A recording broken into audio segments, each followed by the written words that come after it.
আসসালামু আলাইকুম ওয়া রাহমাতুল্লাহি ওয়া বারাকাতুহু। আজকে আমরা দুখুলুল মসজিদ নামাজ সম্পর্কে কিঞ্চিত আলোচনা শুনব। মসজিদে প্রবেশ করার পর কারোর সাথে কথাবার্তা না বলে বসার পূর্বে 2 রাকাত নামাজ আদায় করা সুন্নত। ইসলামী পরিভাষায় এই নামাজকে দুখুলুল মসজিদ বা তাহিয়াতুল মসজিদ এর নামাজ বলা হয়। হাদিসে এর অনেক ফজিলত রয়েছে, অনেক ফজিলত।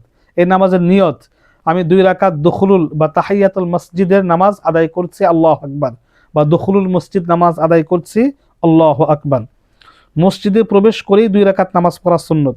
মসজিদে প্রবেশ করে কারোর সাথে কথাবার্তা না বলে বসার পূর্বেই 2 রাকাত তাহিয়াতুল মসজিদ নামাজ আদায় করা সুন্নত। কেউ কেউ মনে করেন যে মসজিদে প্রবেশ করে প্রথমে একটু বসে তারপরে উঠে নামাজ পড়তে হয়, কিন্তু তাদের ধারণা সঠিক নয়। কেননা নিয়ম হলো বসার পূর্বেই আদায় করা, এর দ্বারা সওয়াব বেশি হয়। আর যদি কিছুক্ষণ বসে তারপরে কথাবার্তা বলে তারপরে আদায় করে, এর সওয়াব কম হবে, বা এটা না পড়াই ভালো। মসজিদে গিয়ে বসার পূর্বে, বসে গেলে আর পড়ার প্রয়োজন নাই, মসজিদে গিয়ে বসার পূর্বে এই নামাজ দুখুলুল মসজিদ নামাজ পড়া উত্তম। যদি কোনো ব্যক্তি মসজিদে প্রবেশ করে দেখে যে সময় বেশি নেই, এখন তাহিয়াতুল মসজিদ পড়তে গেলে সুন্নতে মুআক্কাদা পড়া যাবে না, কিংবা ফরজ নামাজ ছুটে যাবে, তাহলে সে তখন তাহিয়াতুল মসজিদ পড়বে না, বরং সুন্নত বা নফল নামাজ আদায় করবে এবং সুন্নত বা ফরজ নামাজের মধ্যেও তাহিয়াতুল মসজিদের নিয়ত করবে। ইনশাল্লাহ এর দ্বারা সুন্নত এবং ফরজ আদায়ের সাথে সাথে তাহিয়াতুল মসজিদের সওয়াবও লাভ হবে। কোনো ব্যক্তি দেখলো যে ফজরের জামাত শুরু হয়ে যাবে কিছুক্ষণ পরে, তাহলে ওই ব্যক্তি যদি সুন্নতের সাথে দুখুলুল মসজিদ তাহিয়াতুল মসজিদের নিয়ত করে ফেলে, তাহলে সুন্নত আদায় হবে, তাহিয়াতুল মসজিদের সওয়াবও আদায় হবে। ফজরের সুন্নতের সাথে তাহিয়াতুল মসজিদ নিয়ত করবে। ফজরের সুন্নতের সাথে ফজরের যে কোনো সুন্নত বা নফলের সাথে এটা নিয়ত করা যাবে। তাহিয়াতুল ওযু ও দুখুলুল মসজিদ একসাথে আদায় করা, তাহিয়াতুল ওযু এবং দুখুলুল মসজিদ একসাথে আদায় করা যাবে। ওযু করার পর মসজিদে প্রবেশ করে 2 রাকাত নফল নামাজ আদায় করার দ্বারা তাহিয়াতুল ওযু এবং দুখুলুল মসজিদ উভয়টি একসাথে আদায় হয়ে যাবে। একসাথে নিয়ত করবেন, আমি তাহিয়াতুল ওযু এবং তাহিয়াতুল মসজিদ বা দুখুলুল মসজিদ একসাথে 2 রাকাত নামাজ পড়ছি, আল্লাহু আকবার।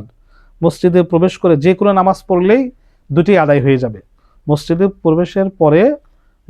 প্রবেশের পরে বসার পূর্বে 2 রাকাত নামাজ আদায় করলে একসাথে দুটেই আদায় হয়ে যাবে, শুধু মনে মনে নিয়ত থাকলেই যথেষ্ট। তাহিয়াতুল মসজিদ অনেক ফজিলত। আল্লাহ রাসূল ইদা দাখালা আহাদাকুমুল মসজিদ ফাল ইয়ারকা রাকআতাইনি ক্বাবলা আন ইয়াজলিস, যখন তোমাদেরকে মসজিদে প্রবেশ করে তখন সে যেন বসার পূর্বেই 2 রাকাত তাহিয়াতুল মসজিদ বা দুখুলুল মসজিদ নামাজ আদায় করে নেয়। কেননা এই নামাজ আদায় করার দ্বারা মসজিদের হক আদায় হয়ে যাবে। মসজিদে কিছু হক রয়েছে, মসজিদে গিয়ে কি কি কাজ করা দরকার, কি কি কাজ থেকে বিরত থাকা উচিত, এগুলো মানা আমাদের পক্ষে কঠিন। তাই কোনো ব্যক্তি যদি তাহিয়াতুল মসজিদ বা দুখুলুল মসজিদ 2 রাকাত নামাজ আদায় করে, তাহলে আল্লাহ পাক রব্বুল আলামিন মসজিদের যাবতীয় হক আদায় সে করেছে এবং এর সওয়াব আল্লাহ পাক তাকে দান করবেন। এই জন্য তাহিয়াতুল মসজিদ 2 রাকাত নামাজ আদায় করা উচিত। তবে অনেকে খুতবা শুরু হয়ে গিয়েছে, অনেকে মসজিদে গিয়ে এই 2 রাকাত দুখুলুল মসজিদ নামাজ পড়ে, এটা মোটেও উচিত না। খুতবা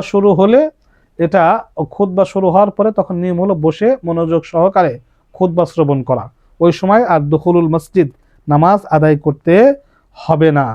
এজন্য এই মাসআলা জেনে তারপরে এটা আমল করা। হাদিসে আছে তাই পড়তে হবে, বিষয়টা এরকম না। কারোর জন্য আল্লাহ রাসূল প্রাসঙ্গিক ভাবে এই বিভিন্নভাবে জরুরি ভিত্তিতে করার জন্য বলেছেন। যেন এক সাহাবী মসজিদে প্রবেশ করলেন, আল্লাহ রাসূল তাকে বললেন যে 2 রাকাত সালাত আদায় করা থেকে তোমাকে কিসে বিরত রাখলো, তুমি 2 রাকাত সালাত আদায় করো। যাই হোক, তাহিয়াতুল মসজিদ ওই সাহাবীকে আল্লাহ রাসূল বিশেষ উদ্দেশ্যে অন্য কারণে তাকে আদেশ করেছিলেন। যাই দুখুলুল মসজিদ পড়া উত্তম, পড়া যাবে, তবে এটা ওই জুমার দিন খুতবা শুরু হয়ে গেলে ওই সময় অনেক লোক এসে দুখুলুল মসজিদ পড়ে, এটা পড়া বা এটা করা উচিত নয়। আল্লাহ পাক রব্বুল আলামিন আমাদেরকে তাহিয়াতুল মসজিদ বা দুখুলুল মসজিদ নামাজ আদায় করার তৌফিক দান করুক, আমিন।